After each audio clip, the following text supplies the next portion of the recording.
एक कुत्रा एकदा जंगलात रस्ता भटकला. त्याला बाहेर निघण्याचा रस्ताच मिळत नव्हता आणि तितक्यातच त्याला वाघाची डरकाळी ऐकू आली. तो घाबरला. त्याला कळत नव्हतं की आता काय करावं, इथून कसं बाहेर निघावं. वाघाने जर मला बघितलं तर वाघ मला खाऊन टाकणार. आता मी काय करू? तितक्यातच त्याला त्याच्या समोरच बाजूला काही हाडं पडलेली दिसली आणि त्याला कळून चुकलं की वाघाने त्याला बघितलंय. वाघ त्याच्याजवळ चालत येतोय आणि मग त्याने युक्ती केली. तो त्या हाडांजवळ जाऊन बसला.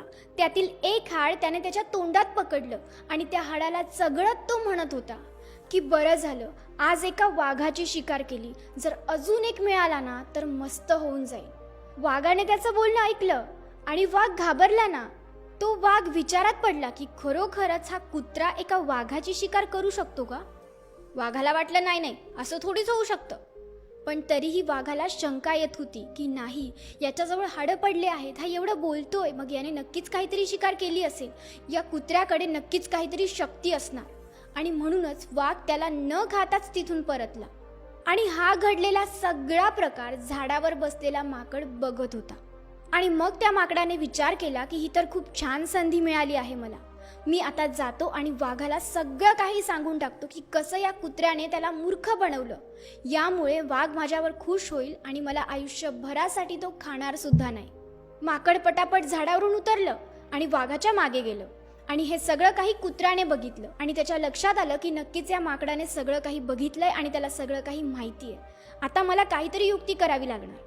माकडाने जाऊन वाघाला सगळी गोष्ट सांगितली की कशा प्रकारे कुत्र्याने तुम्हाला मूर्ख बनवलंय. आणि ते सगळं ऐकून वाघाने जोरात डरकाळी फोडली आणि रागात म्हणाला की काय, तो कुत्रा मला मूर्ख बनवतो? मला आता बघ कसे त्याचे हाल करतो मी. चल माझ्या बरोबर. वाघ आणि माकड कुत्र्यापर्यंत पोहोचतील तोपर्यंत कुत्रा त्या जंगलातून बाहेर निघण्याचा मार्ग शोधत होता. पण त्याला मार्ग काही सापडला नाही आणि त्याने वाघाला त्याच्याजवळ पुन्हा येताना बघितलं. त्याला कळून चुकलं की आता माझ्या जीवाला पुन्हा वाघामुळे धोका आहे. आता मी काय करू? त्याने थोडा विचार केला. तो शांत झाला आणि पुन्हा तो वाघाच्या दिशेने पाठ करून बसून गेला. आणि जसंही त्याला कळालं की वाघ त्याच्या जवळ आलाय, कुत्रा पुन्हा मोठ्याने बोलायला लागला की अरे, या माकडाला 2 तासापासून पाठवलंय, हा अजून एका वाघाला फसवून आणू शकला नाही. काय कामाचा माकड आहे हा? हे ज्यावेळी वाघाने ऐकलं त्यावेळी त्याला माकडावर प्रचंड संताप आला. त्याने माकडाला उचलून तिथेच पटकून दिलं आणि तिथून पळून गेला. आणि अशा प्रकारे कुत्र्याने फक्त त्याच्या आत्मविश्वासाच्या जोरावर त्याचे प्राण वाचवले, तेही वाघापासून. मित्रांनो, ही गोष्ट तर काल्पनिक आहे, पण आपल्याला बरंच काही शिकवून जाते. जेव्हा केव्हाही तुमच्यावर वाईट वेळ येईल तेव्हा तुमचा आत्मविश्वास गमावू नका.